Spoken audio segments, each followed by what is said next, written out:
everybody. How we all doing? It's Katie here, the Mountain Mystic. And as always, I'm so happy to be here with you for another episode, a fun episode, a special episode. I'm so excited to bring this one to you guys. An episode focused on trail running and climbing mountains. I've been wanting to bring this one to you guys for a while, and currently, being as I am up in the big mountains of Colorado on a week and a half long trip up here, climbing as many mountains, as many 14ers as I possibly can, running as many trails, as many miles as I can up at high elevation as I train for what is going to be my third 100-mile ultra running event next July.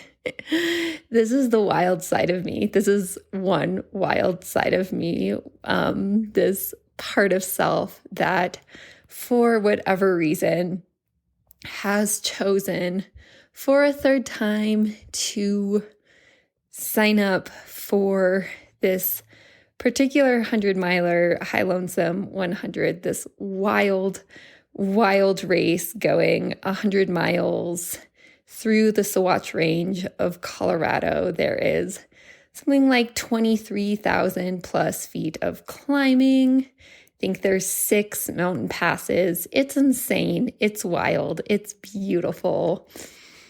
And what happens, right? So what happens when someone wild like I am signs up for a race like this is that it requires a whole bunch of training. And well, this is the best part. This is the best part because this race now creates the structure to which I get to be like, hey, I need to go train for this event.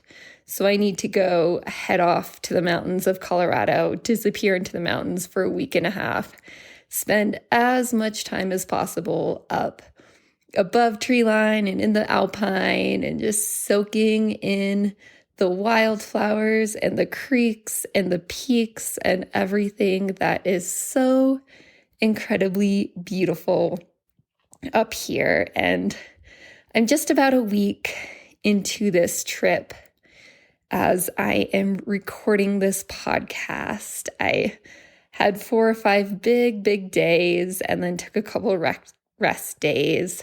You might have noticed my rest days because those are the days I'm putting out a whole bunch of content, writing blog posts. And then today is kind of my first day back after a couple full days off, and I got to go climb Mount Elbert, summit it for the second time, it being the highest peak in Colorado, something close to 14,500 feet above sea level, this beautiful, beautiful mountain. And I got to explore it today on a trail I hadn't been on before. There's a little story that goes with that because it's not entirely true. So maybe I'll share that today.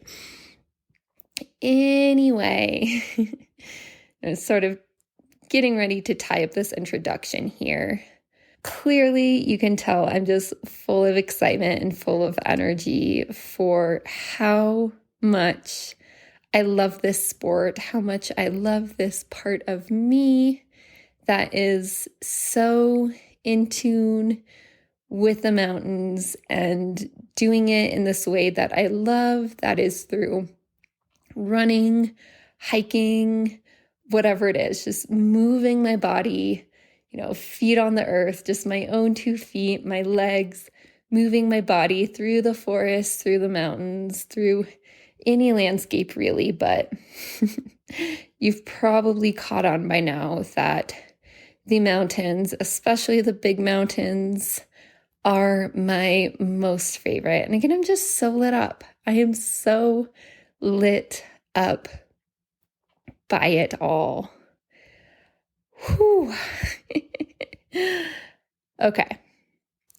coming back down to earth here for a moment, what I want to do is kind of set the stage for where we are going today.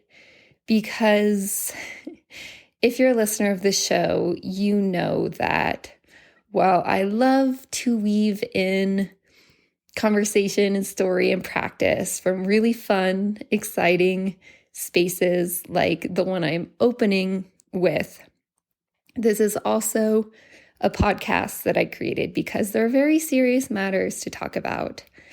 And let me tell you up front that today is one of those days where I am holding the intention to bring as much light and joy to this podcast. I personally am in need of some big uplifting. I know the world is in need of a lot of big uplifting right now. So I'm holding the space of wanting to bring in this conversation, these stories, in a way that does allow us to, again, have some fun and bring in the joy, bring in the light. And as I say this, if you know me, I am someone who is a strong stand for the both and, for the ability to hold the light as we are grounded in reality for all that it is. And that being said, reality right now is really heavy. It is dense, it is dark, it is chaotic, and I have to speak to it. I have to speak to it, or I would be doing us all, I would be doing nature a disservice. And also, it comes down to the fact that I can't tell these stories. I can't tell these stories without the both and, because what ultra running for me, what ultra running for most of us ultra runners is the both and. When you run 100 miles, which isn't an experience that most people are going to have, but running events of this magnitude demand that you be able to hold the both and. So when you're at mile 83 and it's your second day of running and you're in pain and you have these thoughts going on in your head that you don't want to be doing this anymore. Why are you doing this? You're in so much pain. You're so tired. It's the ability to hold space for that while also turning your attention towards the light. Yes, this is true. I brought this suffering upon myself. I'm in pain. I'm tired.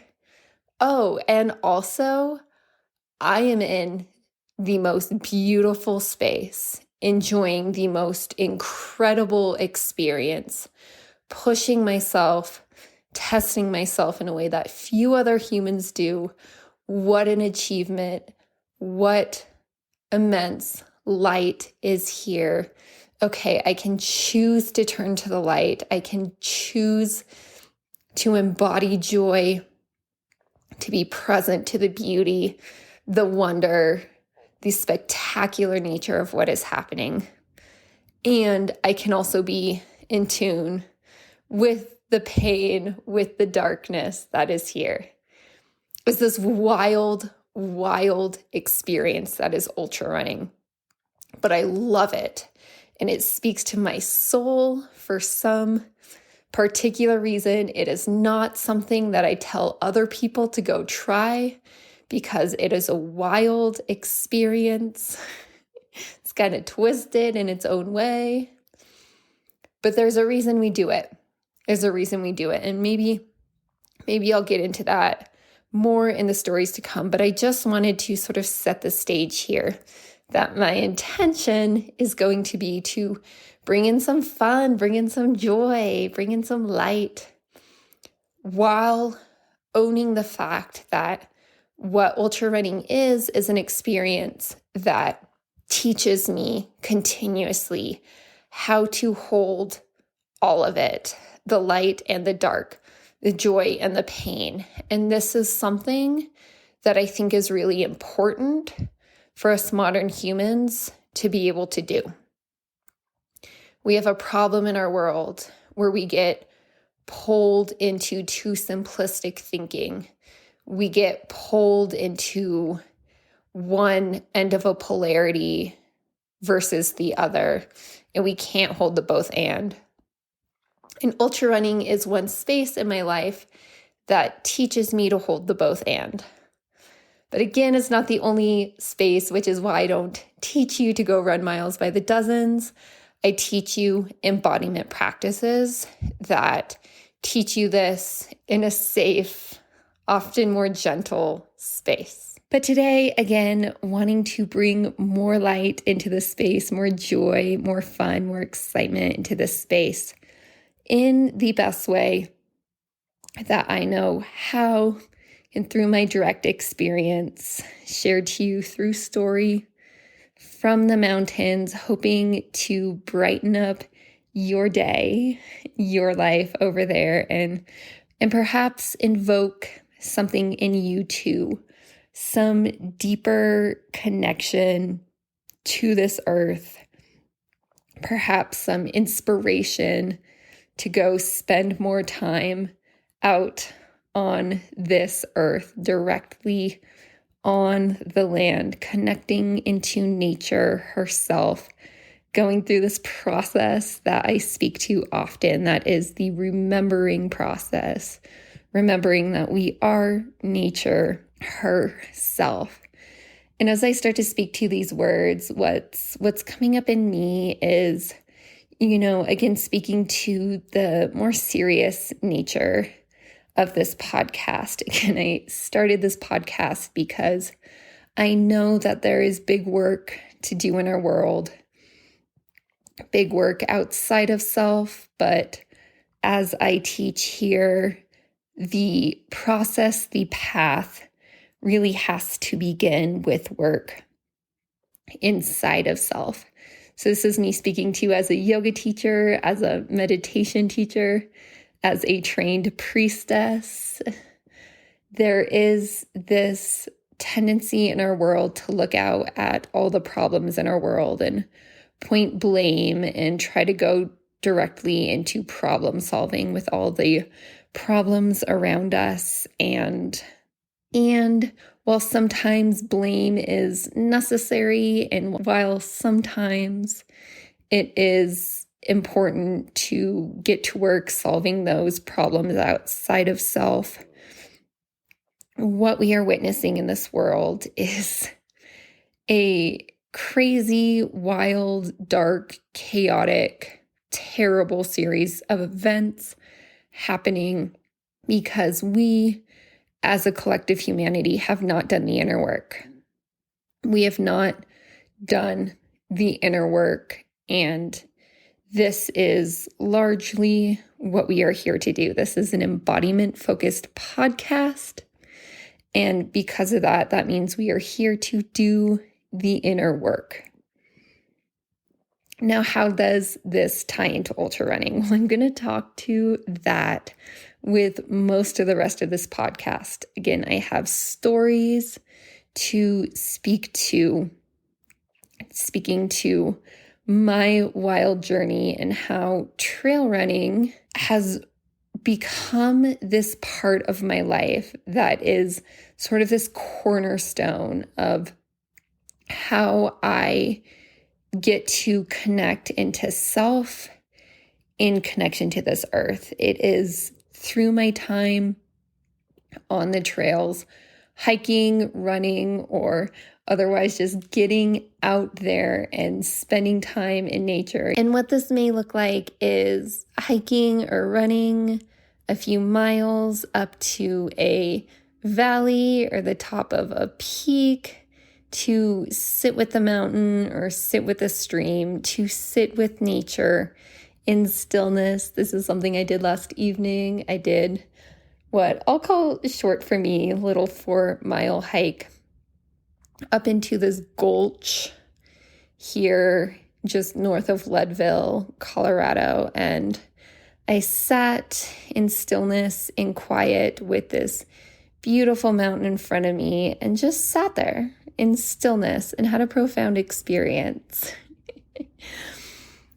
So many different ways we can interact with nature, so many different ways we can interact with nature. And I'm turning the dial, what might be for the last time, back to, again, the more serious note. There's this thing happening in our world right now. There's actually a long list of things that are happening, each one maybe equally terrible.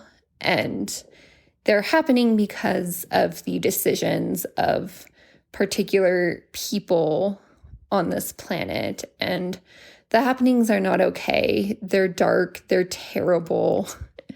I've been playing around with the word evil. As action that is taken to intentionally cause harm upon a people. And it's happening. It's happening in a lot of ways right now. And one of the more recent things that has come upon my radar and has come upon the radar of many people in my community is this push, courtesy of one of the representatives of the state of Utah, to essentially sell off the West. Now, there's a bill being pushed, and by the time you're listening to this, maybe we're on the other end and you're, in a different step along this process. But what's happening right now, where I'm sitting at this point in space and time, is that there's a bill being pushed to, again, essentially sell off most of the public lands in the West. If you look at the map, it is a map not with just a few dots of land that is being pushed to be sold off, but it looks like most of the entire West. So what this means is that our government is making a choice, trying to push this through to forcibly sell off the public lands in the West. And it's difficult to imagine something that crushes me more than this as an American, as a Westerner in America, as someone who has devoted her life to earth connection. Our public lands are our lifeblood. They are our heart, our soul, and this connection to earth, right? This connection to earth being sort of the grounds, the foundation for the work that I do here. And when my government makes a move like trying to sell off most of the entire Western public lands, it cuts deep. It cuts deep in a way that I'm not sure I've ever actually experienced before, to have such a direct attack on the people, on the land. And I know there's some narrative being spun about how this is helping the American people, but I don't buy it at this point for a second. I don't buy it that there is any goodwill pushed in this bill. I see it as a direct attack on the people who love nature. And I see it as an intentional move by a government that has intentions that I believe are entirely malaligned. And anyway, if you are listening to this and that bill has not yet made its way through Congress, this is a nod to you to go do something about it. Contact your representatives, speak to everybody about it. If we're already on the other side of this, all I can say is I hope like hell that this did not pass. If it did, then I know that us in the West are gearing up for a sort of battle for our public lands that is not going to be fun and is entirely unnecessary, except for the ill will of particular people, a small group of people, but a group of people that have gained power. And it hurts. And it didn't have to be this way. It didn't have to be this way, but for whatever reason, this is where we're at. This is where we're at, which is humbling, right? It's humbling to realize that this is where the American people are at. This is where, to a large degree, our collective humanity is. In a time where we could and really need to be, joining forces to take collective action, to take radical action, to help heal our planet, to address climate change, to stop the processes that are cutting into our earth and polluting our world, right? That's what needs to be happening right now, is collective forces joining together to do everything we can to address climate change, to address pollution. But we're heading in the opposite direction. We're heading in the opposite direction. And I know it is not the will of the people. It is the will of a group of people who have used propaganda to gain power. And again, it's humbling. It's humbling to realize that this is where we're at. And when I spent time in school as an engineer, we were always talking about innovation. We were always talking about cutting edge science and technology. And, I kind of left school with a heart full of hope that we had all these ways to address the really major problems in our world, climate change. And for me in particular, I was in the health field. So I was all geared up to take on the health crisis facing our population. And it really sucks. It really sucks that I had to leave that field because I recognized that there were more pressing problems. And I could go down this rabbit hole forever, you guys. I could go down this rabbit hole for too long. And again, I don't want to do that today. But I couldn't bring you a podcast focused on calling in joy and light and the wonder of connection with the earth without speaking to the battleground that we are on right now when it comes to protecting our right to be in connection to the earth. So whatever that's worth, holding whatever space you need to hold for that, maybe shaking it out a little bit if you need to, getting up, walking around. I know this one has been making me fiery. But as I was saying, I do want to spend most of today speaking to ultra running, speaking to trail running, speaking to my love, my heart and soul centered connection to this way of being, to, I can put a word like a sport, right? It's a sport, but it's so much more than that. Yes, I sign up for races. Yes, I sign up for these big events. But what I'm speaking to is something that goes so far beyond a sport. It is a way of life. It is a part of me that expresses herself through connection to earth. And again, through this particular way, trail running, also hiking, more generally being out, moving my body across distances, this way of being. And I have a story for you. I actually already recorded this.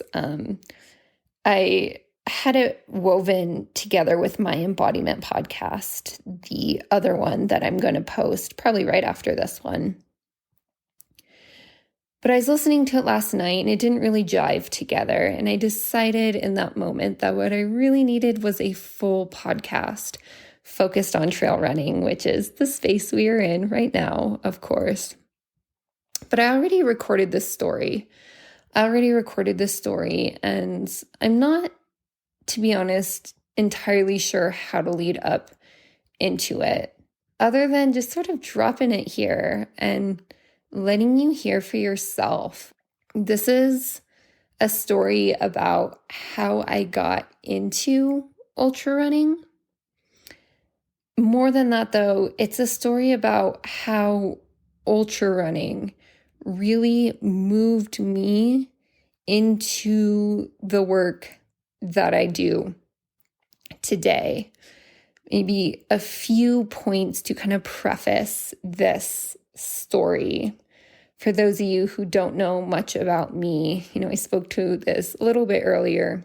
A few years ago, I was living my life as a biomedical engineer, working in corporate in the medical device industry in Phoenix. And sort of what happened is I decided to blow up that life. It needed to happen. It was a very toxic, pretty terrible existence that I was living. And I decided to end that and leave that. And I did it really just weeks before the COVID pandemic hit. So what happened? What happened is I spent the pandemic days basically in hell. My own personal life was on fire.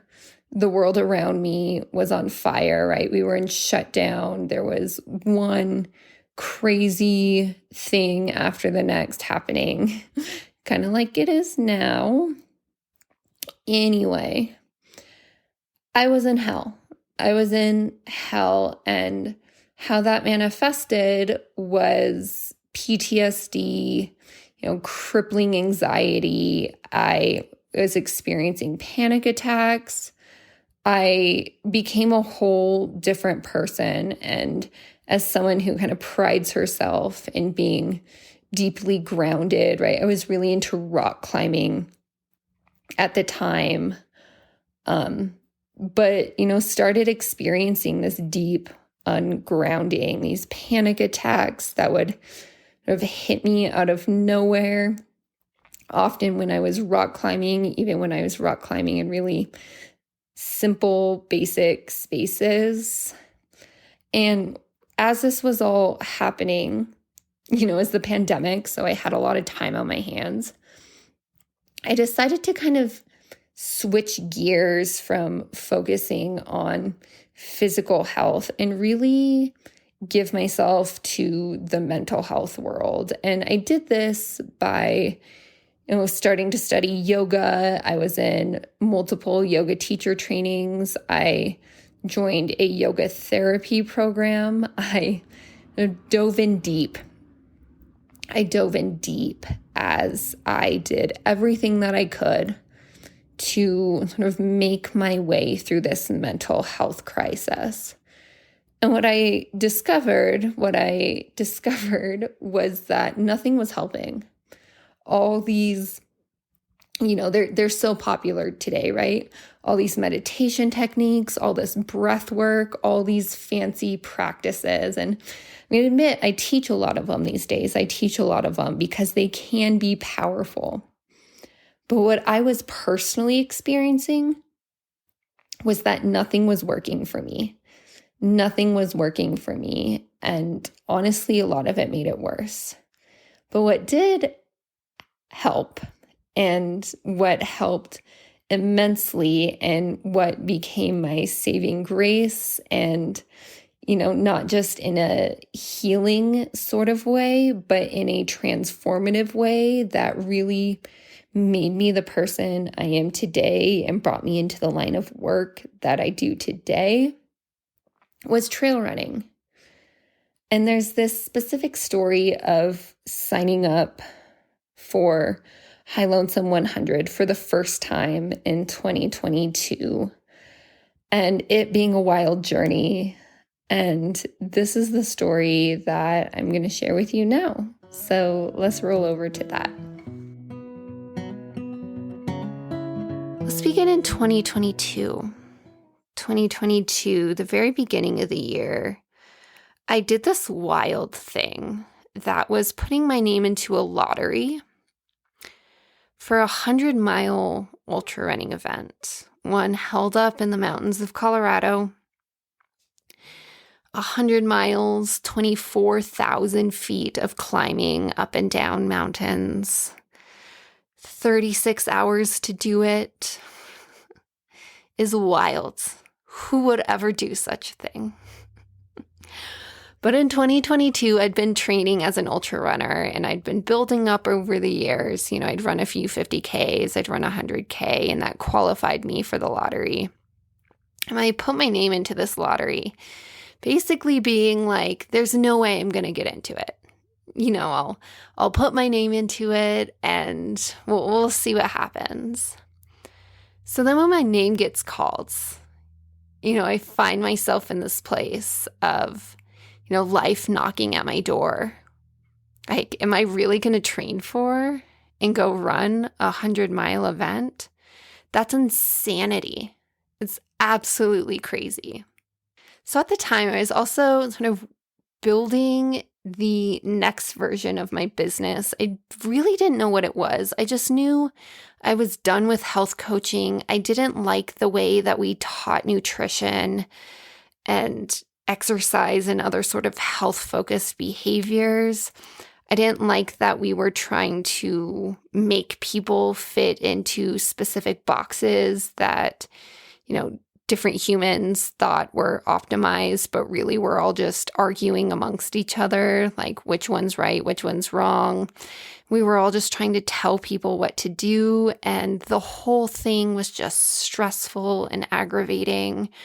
And I didn't want to do it anymore, so I was sort of shutting down that business and allowing it to morph into its next phase, which I didn't understand at the same time. But I was just in this state of kind of following along with the information that made sense, right? And that information was, yes, coming from the outside, but it was also coming from the inside, right? My own internal knowings. So that was happening. And also what was happening is, I'd moved back home to northern New Mexico. I'd moved out of Phoenix, Arizona. That's where I had a whole chapter of my life as a bioengineer. I'd moved back home, and I was kind of straddling, like I still had my old corporate job working as a bioengineer, but I was sort of phasing out that part of life. So I was in this deep, wild space of transition. And during this time, my name gets called and I get accepted into running this 100-mile race. And I sat down with myself, had a lot of thinking to do of whether or not I was going to do this thing. And I was terrified. I believed there was absolutely no way that I was going to finish it. But I said yes, because something inside of me told me it was the thing to do. So then what happened over the next 6 months of training is that nothing seemed to go right.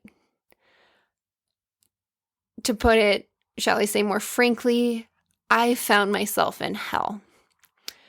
My life had completely sort of blown up. I was trying to put some meaningful form back together. The land that I live on, these mountains here in northern New Mexico, started burning again, as they have done many times in my life time. Northern New Mexico faced one of the most horrific fires that I hope anyone ever experiences. It was something like 250,000 acres. Just in one specific fire. There was another smaller fire threatening our town to evacuate. Altogether, I remember calculating 1 million acres of fires burning in New Mexico that year. It was hell, literally hell on earth. And me, my own self, experiencing my own hell on earth. But what was happening is I had signed up for this 100-mile event. Right? I'd signed up for this 100-mile running event. And because of it, I needed to get outside on the trails consistently. Not necessarily every day, because I needed my rest days. But I had to get outside consistently. And I had to spend hours and hours and hours and hours outside every week, moving, sometimes running, sometimes hiking, but moving my body, often climbing mountains, getting in that elevation, moving my body while my feet were connected to this earth. So essentially what had happened is I had set myself up a kind of container. It was this structure, this system that with my discipline, demanded that I got outside routinely, my feet upon the earth, moving my body. Being in connection to earth. And if you've ever done anything like running or trail running before, right, there's something that happens when you're moving in connection to your body, especially when you start to do it in kind of extreme ways. What happens is this demand that you listen inward, that you tune in, that you sense and feel your body. And there's this demand because if you don't, then what happens? You get injured. Or you become undernourished, dehydrated, and you can no longer do the thing you're wanting to do. So what happens, and again, athletes know this, when you start to push yourself in these kind of extreme ways, there's this demand that you listen to what your body needs. So I was going through this process, right? Learning to really feel my body. And again, this had been ongoing for years. This wasn't a new thing for me. But pushing myself in this way, right? I'm tuning into the next degree. I'm tuning into my legs. The connection between my mind and my legs. Someday I want like an MRI that's going to show me how much of my motor cortex is devoted to these connections with my legs, because I'll tell you, after being outside for 30 miles, right, your legs are so fatigued. There's this ability to stay tuned in, to continue to sense and feel, be discerning. Of course, that's just my legs. There's also my stomach, right, as I'm eating, as I'm drinking. My whole body, because my whole body has to stay functioning so that I can keep moving forward. And this is what this wild game of ultra running teaches me, right? It teaches me in one way to tune in powerfully, to listen, and to respond with the right course of action. And of course, if I don't get it right, then I fail. Then I become dehydrated or undernourished, or I hurt myself and I can no longer keep moving. So some people think, like I tell people I ran 100 miles that year, and I tell people I did the same event 2 years later, and I tell people I'm doing the same event again this year now for a third time. And I think a lot of people, think about the event itself. Oh my gosh, she's going to run 100 miles. And the ridiculous accomplishment that is. But I think if ultra running has taught me anything, it's, the theme here being everything that I teach you about embodiment, about living this wild life, is that it really is about the journey. So yes, that year I showed up and I ran the 100-mile event and I successfully finished it and it was amazing.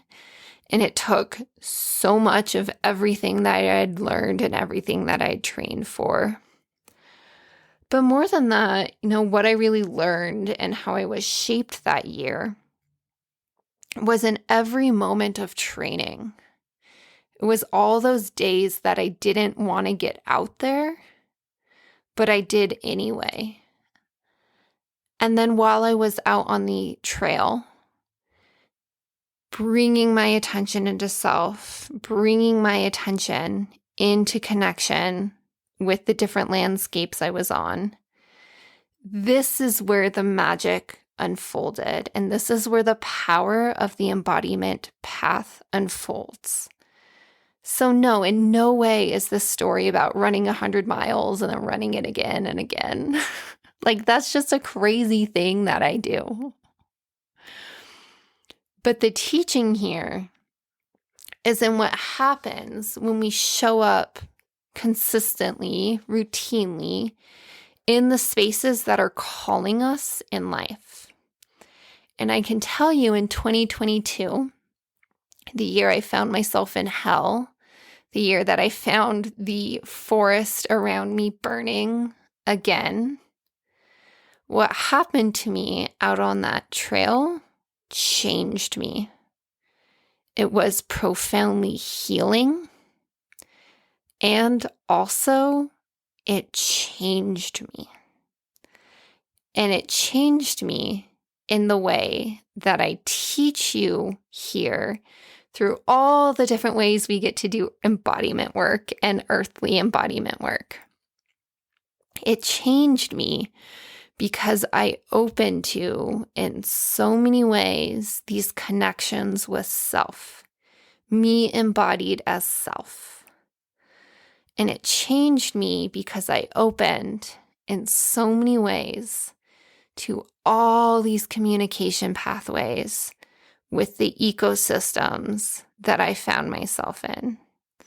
I was able to listen. I was able to connect in.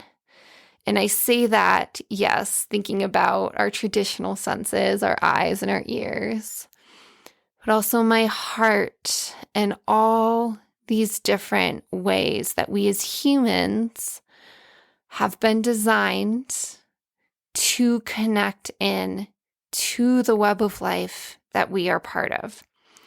We evolved on this planet. We evolved in connection to this planet. We have evolved to be tuned into life on this planet. It is only recently, in the past centuries, that the world has organized in these wild structures that have told us that we are separate from nature, that we are superior from nature, whatever form of disconnection narrative that has been taught. In truth, we are connected to nature because we are nature. We are part of the web of life. And you don't really understand this. You don't really grasp this. You certainly don't live this if you're trying to understand it up in your head. You do this as you do the embodiment practices, the ones that call to you, that speak to you. For me, trail running, even the extreme form is ultra running, speaks to me. And I can tell you it has done a powerful job of shaping who I am. So has rock climbing, although that is an entirely different story with a very different path. One I can speak to some other time. I have blog posts about it. Go visit the Mountain Mystic blog. You can see more for yourself there. Also, the business I've been running, right? All the different ways I show up in life. Yoga is a powerful, shall we call it more traditional embodiment path that I practice and teach. There are so many different ways to say yes to this type of path. You don't have to do it all. It'll just spread you thin. Don't try to do it all. Instead, do what I'm teaching here. Turn your attention inward, listening into self, being present in self.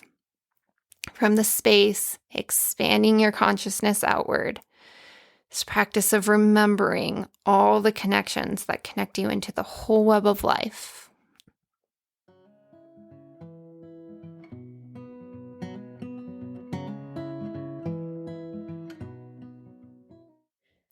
Okay, so I've been listening back on that story and sitting in the space of how we can finish this podcast up in the next 15 minutes. And I'm sitting with how much I said that this would be a podcast where we get to have some fun, bring in some more light. And I'm reflecting on the fact that this ended up being heavier than I expected. But again, speaking to the fact that what ultra running really is for me, and whether it's ultra running, whether it's trail running, whether it's going for a hike to climb a big mountain, what the journey is a journey of working hard, of being in the discomfort, of overcoming challenge, and taking that to an extreme in ultra running, taking it to an extreme where the challenge becomes more than most people even would ever think of, more than most people believe is possible. And personally, I believe there is a true beauty and magic and power in blasting right past the perceived limitations of our mind, right? All the things that our minds tell us are our limits. And when you do something like run on the trails and climb mountains consistently for weeks, months, years, what you get to learn are perceived limits versus true limits.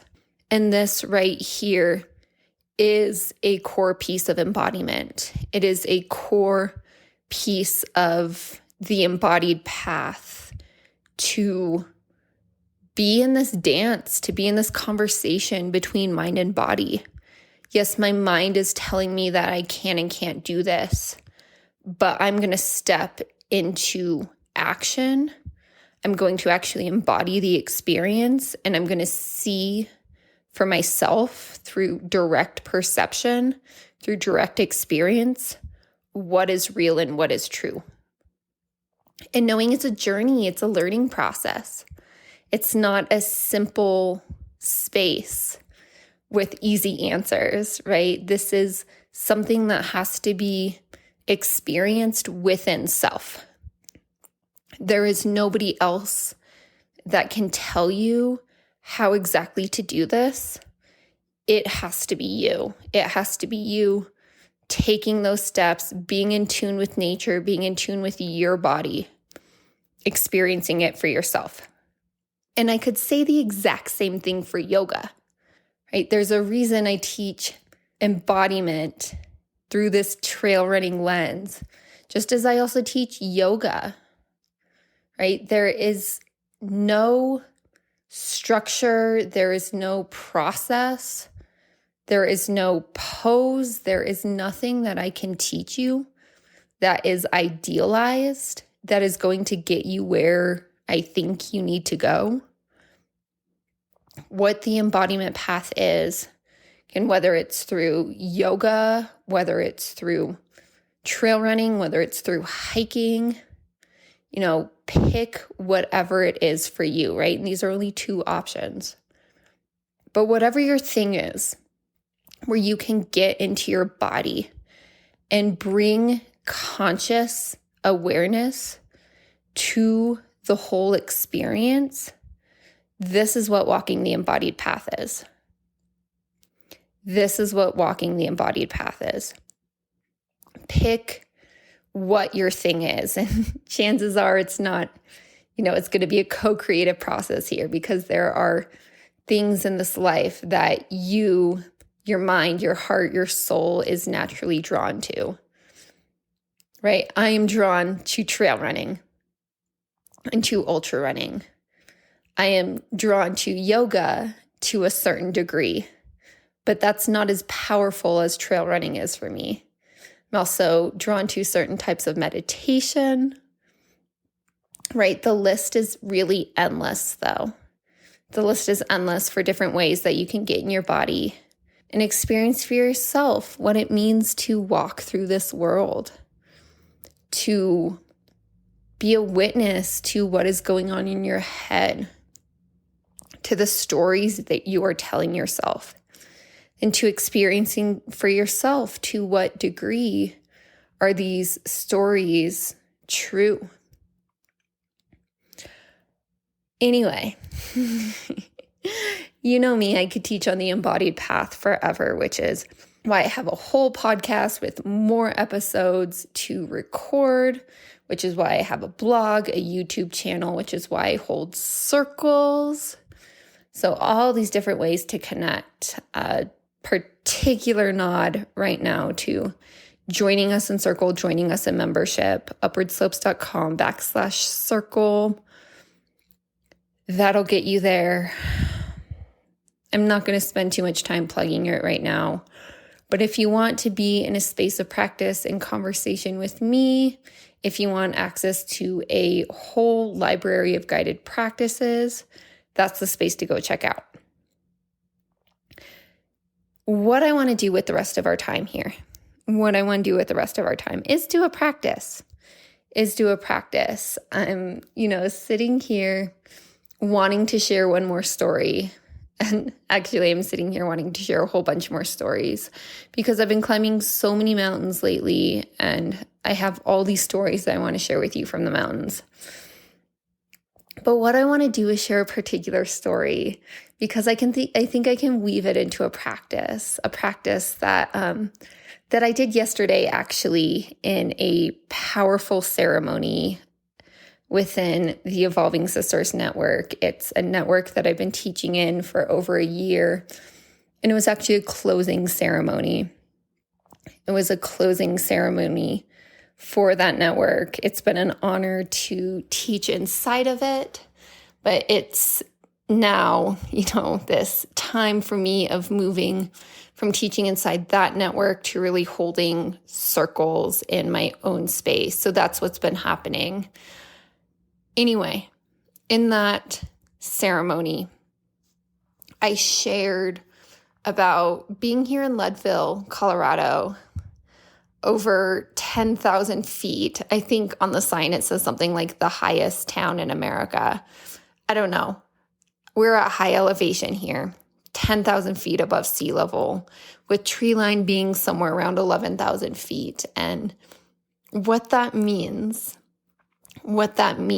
is that, I'm here in my little Airbnb and I look out the window and it's like I'm right up with the peaks. There's no craning my neck. There's no looking from a distance up at the peaks. It's like you are here right in the peaks. And it's this powerful experience because, I'm someone who spends a lot of time up in the peaks.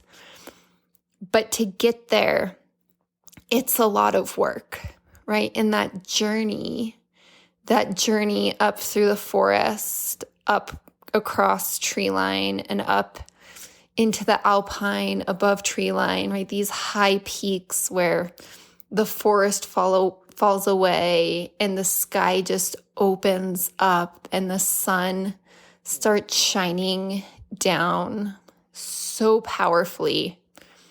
And there's a shift in energy here.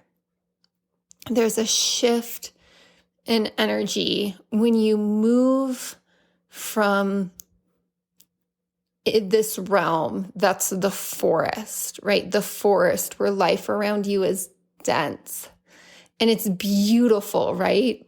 We love to be in the forest because the forest is one step away from society, right? It's a step away from our vehicles and our machines and our buildings and all the chaos of the world. We step into the forest and it's beautiful and magical and incredible. It's still dense with life. Then this thing happens when you climb the mountain and you cross tree line and the world, the sky, the heights start opening up. And there's a shift here. And I hope you're with me here and experiencing this, right? I didn't really guide you deep into this, into holding space for this as a practice, but I cued it a little bit. And if you've been paying attention, you know, right? You know when it's time to shift into practice space. So if you haven't yet, more formally shifting into practice space now. Breathing into your body, centering in self. And let this be an experiential journey. Let this be an experiential journey as you walk up through the forest, surrounded by this beautiful, rich, dense life. And as you're walking upwards through the forest, the trees start to thin and the light from above starts radiating down with a greater power. Maybe you feel this in your crown. Maybe you feel this in your heart as that light from above starts pouring down with a greater power. Feel it as the sun radiates down onto you, through you, as the sky opens up. And as you keep walking upwards, you see her, the mountain, the peak, no longer obscured by any life. The peak standing there in her beautiful, full, radiant expression. And then you get to keep walking.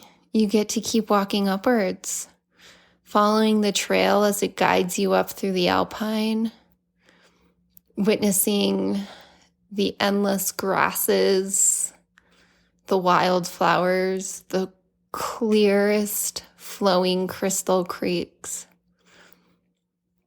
And as you're here, the sun radiating down, the world is open all around you, vast open space. The ability to see earth all around you. There's an openness here. There's a freedom here.